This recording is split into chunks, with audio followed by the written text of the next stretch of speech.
Alors, aujourd'hui, on commence un chapitre qui s'appelle géométrie analytique. Donc, on se place dans un repère orthonormé. Ça veut dire un repère où les axes sont perpendiculaires et où on a la même unité en abscisse et en ordonnée, ce qui va nous permettre notamment de calculer des longueurs. Alors, donc on se place dans un tel repère. On vous a placé un certain nombre de points dans ce repère et on va se demander comment aller de A à B. Donc pour aller de A à B, on va être amené à se déplacer vers la droite, ici. On compte, ça fait 6 unités, puis vers le haut de 2 unités. Donc 6 unités vers la droite et 2 unités vers le haut. À ce moment-là, on va parler du vecteur AB. Le vecteur AB, on va dire que ses coordonnées sont 6, 2, puisque le vecteur AB indique comment aller de A vers B. On procède de la même manière pour les vecteurs suivants. Donc, pour aller de C à D, on se déplace de 2 unités vers la droite. Donc ça, ce sera l'abscisse du vecteur CD. Et puis ensuite, on va se déplacer vers le bas, attention, de 3 unités. Si j'écris 3, on va penser que c'est 3 unités vers le haut. Pour indiquer que c'est 3 unités vers le bas, on va donc écrire moins 3. Maintenant, si on fait le contraire, donc avec le vecteur DC, on veut aller de D vers C. Donc on part de D, on va vers le haut. Donc ça fait plus 3 unités. On fait attention, j'ai commencé par l'ordonnée là. Donc 3 unités, l'ordonnée c'est bien la deuxième coordonnée. Et on se déplace vers la gauche, donc moins 2. Pour aller de A à C, vous pouvez mettre sur pause, comme ça vous cherchez les autres vecteurs et puis après on corrige ensemble. Donc on corrige, pour aller de A vers C, vous voyez qu'il faut se déplacer vers la gauche un petit peu, juste de 1 unité, puis vers le haut de 5 unités. Pour le vecteur BD, c'est un vecteur qui est horizontal, donc on se déplace de 5 unités vers la gauche, donc moins 5 en abscisse, et puis on ne se déplace pas du tout verticalement, donc l'ordonnée ce sera 0. Pour le vecteur DA, on se déplace d'unité vers la gauche et on se déplace de 2 unités vers le bas. Pour le vecteur DE, on se déplace de 6 unités vers la droite et de 2 unités vers le haut. Alors, c'est pas la peine de noter sur le dessin, je note simplement quelques explications sur la figure. Donc ici, on s'intéresse au vecteur AB. Donc on sait qu'on veut aller de A vers B. Donc on a trouvé que pour aller de A vers B, il fallait se déplacer de 6 unités vers la droite. C'est-à-dire on veut passer de 3 à 9, de l'abscisse 3 à l'abscisse 9. Donc on se déplace de 6 unités. Comment on trouve ce 6? Simplement en faisant la différence 9 moins 3. D'une manière générale, ça s'appelle XA et ça s'appelle XB. On fait donc la différence entre ces deux nombres. Pas dans n'importe quel ordre, hein. On fait 9, c'est-à-dire XB, moins 3, c'est-à-dire XA. Donc la formule générale va être la suivante. Pour trouver les coordonnées de AB par le calcul, cette fois, on fera XB moins XA pour trouver l'abscisse du vecteur. Et pareil, YB moins YA pour trouver l'ordonnée du vecteur. Donc ça, cette formule-là, on va l'encadrer. C'est une des formules que vous devez absolument connaître donc, dans ce chapitre pour faire les calculs. Je signale que ces différences, xb moins xa, yb moins ya, on les a déjà rencontrées dans la formule de la longueur. Donc elles sont un petit peu familières. On poursuit. Donc cette formule, vous l'avez déjà écrite, hein. Moi je la réécris pour qu'on l'ait à l'écran.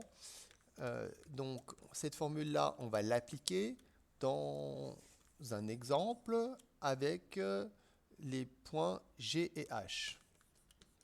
Donc si je réécris cette formule avec le nom des points, donc on ne se trompe pas, il faut toujours commencer par l'abscisse de l'extrémité, moins l'abscisse de l'origine du vecteur. Donc XH moins XG. Pareil, YH moins Y, G.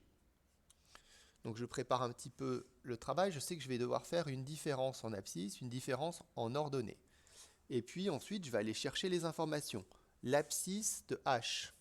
L'abscisse de H se trouve ici, XH. Donc c'est moins 5. Si vous voulez, on la met entre parenthèses pour ne pas vous perturber, on n'était pas obligé ici. Moins l'abscisse de G, 2. Donc l'abscisse de G, c'est ici.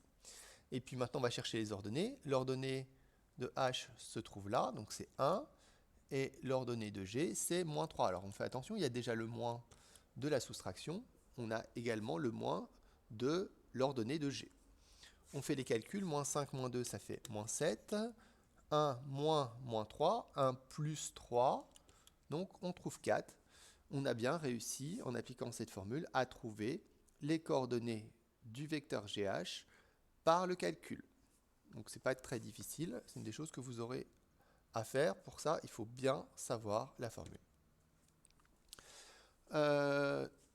Ensuite, je rappelle ce qu'on a trouvé. On a trouvé les coordonnées de AB et il se trouve que un des vecteurs, le vecteur DE, avait les mêmes coordonnées. En fait, le vecteur AB et le vecteur DE sont égaux car ils ont les mêmes coordonnées.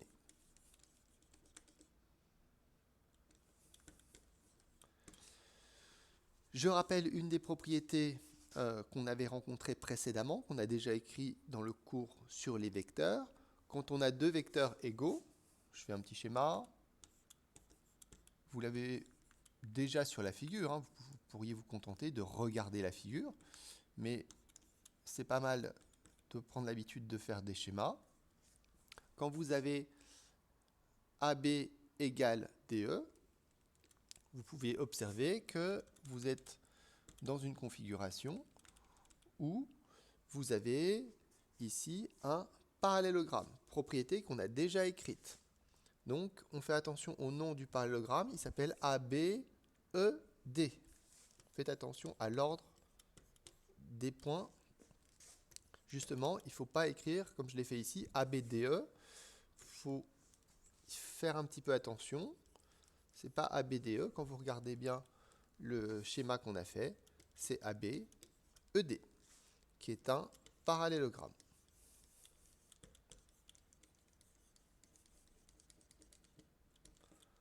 Voilà.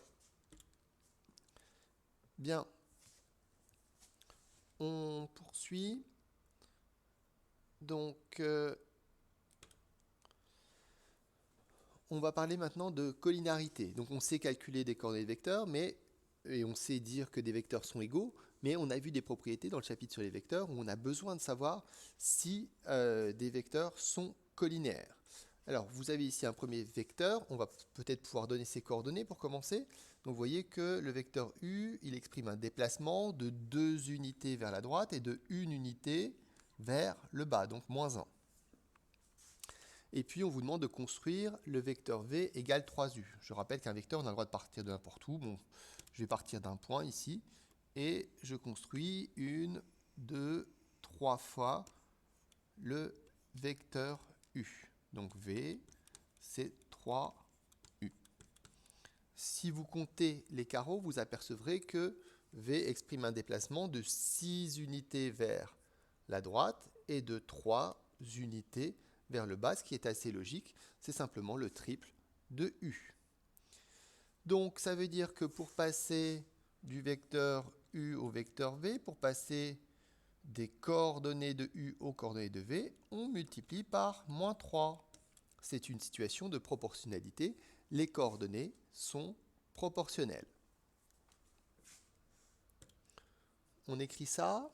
Donc ici, dans ce paragraphe, on vous rappelle que deux vecteurs sont collinaires quand ils sont multiples l'un de l'autre. V égale KU ou U égale KV. Et donc, ce qu'on vient d'observer, c'est qu'en fait, ils sont collinaires quand leurs coordonnées sont proportionnelles.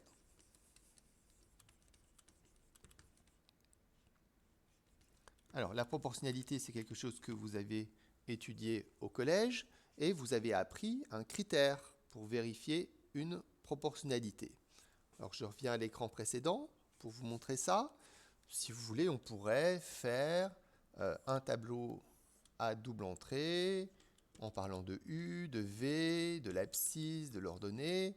On pourrait écrire 2, 1, 6, moins 3.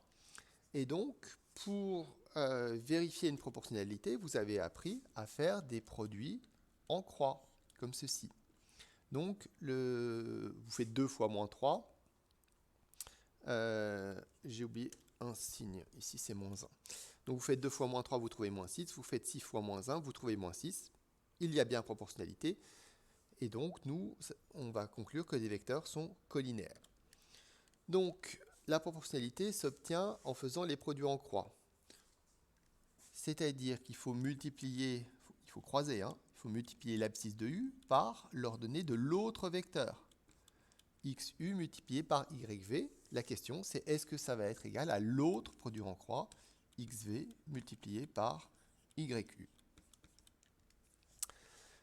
Si les produits en croix sont égaux, on pourra conclure que les vecteurs sont collinaires. Inversement, si les vecteurs sont collinaires, on pourra dire que les produits en croix sont égaux.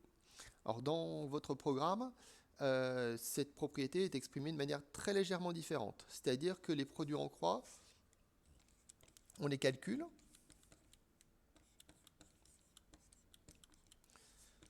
Donc les deux produits en croix se calculent. Mais on va vous demander de faire la différence entre les deux.